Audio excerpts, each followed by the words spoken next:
Olha, ainda falando aí no mundo dos famosos, aquele astro, né? O Michael Jackson, que morreu em 2009, voltou a ser a manchete nos jornais. Por quê, Roberto? O que aconteceu dessa vez? Um ex-guarda-costas do cantor revelou os motivos por trás das inúmeras plásticas que ele fez, principalmente no nariz. O ex-funcionário de Michael disse que tudo começou, presta atenção, pai e mãe, por causa das críticas do pai do cantor, o Joey Jackson. O segurança disse o seguinte: ele era muito provocado pela família por causa do tamanho do nariz. O chamavam de narigão. O pai, gente, era o principal autor das piadas e dizia: isso aí não veio de mim, não. Você pegou da sua mãe. Isso não está do meu lado, da minha família. Aí o Michael passou a ficar obcecado, então, por plásticas, né, no nariz. Mas só fez a primeira em 1979, depois de um acidente. Aí, dali em diante, não parou mais, né? E o que a gente pode extrair dessa história? A gente faz críticas ao outro e muitas vezes não pensamos como a pessoa recebe essas críticas, né? Como isso dói, os traumas que a gente vai deixar. Então, esse vai ser o nosso assunto de agora aqui no programa. Às vezes a gente pensa assim, um comentário inofensivo que veio de um pai, de uma mãe, de um tio, de uma tia, mas nem sempre sou assim para quem recebe. Vem cá, participa com a gente, eu recebo o psicólogo Alexandre Brito. Boa tarde, Alexandre, seja bem-vindo, viu? Roberto.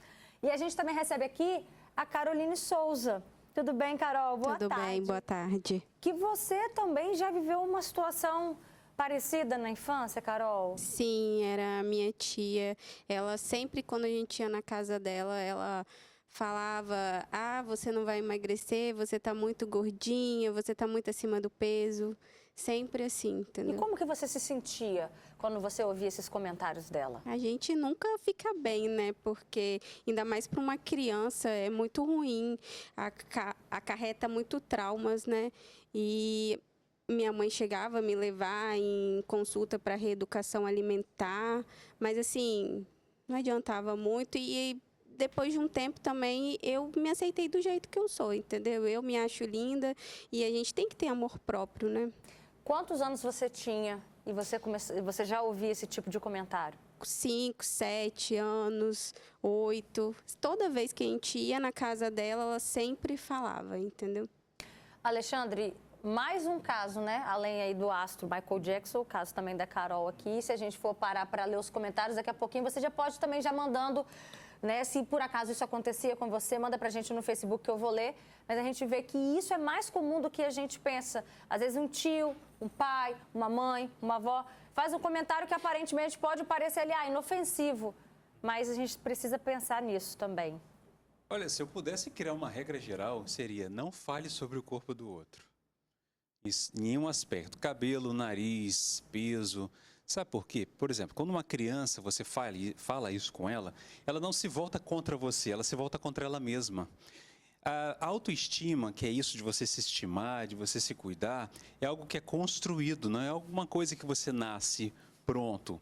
Se amar, se cuidar, se aceitar. E isso é um processo. Mas tem pessoas que vivem essa batalha de gostar do que olha no espelho, do que sente, uma batalha constante. E desde a infância, muitas vezes, acontece essas agressões, porque são agressões. E veja bem, quando você fala para uma criança mal do corpo dela, pode ver o Michael Jackson, por exemplo, aqui, né, você trazendo esse exemplo, além de você estar criando uma marca no corpo da criança, uma marca nessa criança, você também está propagando um preconceito, um estigma, um racismo, uma gordofobia, seja como for. Você vê que no caso do Michael Jackson é um racismo muito evidente, né, contra o corpo dele, contra traços que tornam ele único, que tornam ele diferente, que tornam ele dentro de uma certa cultura, dentro de uma certa realidade, dentro de um certo povo, dentro de um certo swing, uma certa música. Então, ele, de alguma forma, se marca nisso. E esse corte que os pais fazem em relação ao corpo, muitas vezes acaba se tornando real, o corte cirúrgico. Então, isso é extremamente adoecedor. A gente não está falando aqui de uma estética, Roberta, saudável, mas uma estética que vai para além da saúde e destrói a pessoa.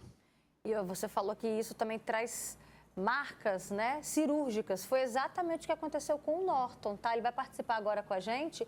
Ele também sofreu críticas que foram traumatizantes e ele vai contar pra gente agora e vai participar por ligação de vídeo. Não é isso, Norton? Boa tarde.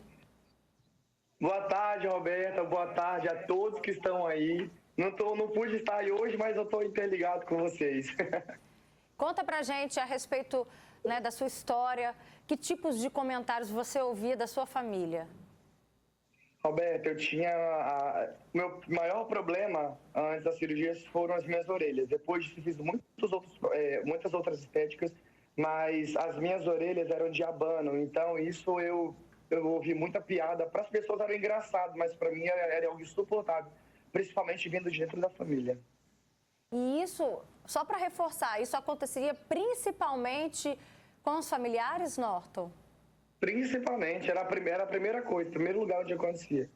E como que você se sentia? Péssimo, porque a gente já era zoado, né, por bullying na escola e lá fora. Quando você chega dentro de casa, você quer receber um conforto. Aí você encontra a mesma coisa e te deixa muito péssimo. E o resultado disso foi o que na sua vida? Fazer uma cirurgia plástica. Aí eu comecei fazendo as orelhas, aí depois eu mexi no nariz, aí fui para harmonização facial, depois fui para a boca. E aí uma cirurgia foi puxando a outra, que você mexe ali, depois você vê que não fica legal, tem que mexer em outro lugar para poder combinar com a proporção. E foi mexendo até que isso virou um vício. E aí hoje eu consegui chegar, né, aonde eu queria chegar. E como que você fez para lidar com esse sentimento? Cara, foi péssimo. Eu confesso pra você, depois das minhas cirurgias, melhorou 100%. Hoje eu não escuto mais bullying, mas é traumatizante, sabe? Hoje eu consegui ajudar muitas crianças, né, que tinham esse problema de baixa estima com as orelhas. Tá certo, Norton. Eu sei que você está super ocupado aí, que ele vai gravar o CD dele. Vai lá então, mas o seu depoimento é muito importante, porque é exatamente o que o Alexandre contou, né? Porque a gente pode acabar despertando numa criança algo que não é para ela se preocupar, né? Assim, que a preocupação é do outro, não é nem o olhar da criança sobre ela, né? Exatamente, Roberto. Você vê que a orelha, o nariz, tá tudo bem, só que esse olhar de julgamento, o outro querer que você seja do tamanho da régua dele, e tudo isso ofende, machuca, você começa a criança, ela não, vamos dizer assim, reage tentando se defender. Ela simplesmente tenta se adaptar ao que o outro está dizendo. Então ela vai querer diminuir a orelha, ela vai querer diminuir o nariz, ela vai querer ter um cabelo diferente do que ela tem, ela vai querer um corpo... emagrecer, o que a Carol estava falando aqui com a gente. Exatamente. Então realmente saber lidar muito com as palavras e o que eu sempre falo, não comente sobre o corpo do outro em hipótese alguma. Diferente se a pessoa expressar, né, uma queixa, olha, eu estou incomodada, aí é outra história, né? História. Tem que envolver saúde, tem que ser algo saudável, né? E não uma mutilação para agradar o outro. Com você aconteceu isso? Em algum momento isso partiu de você ou não? Esses comentários eram sempre de terceiros?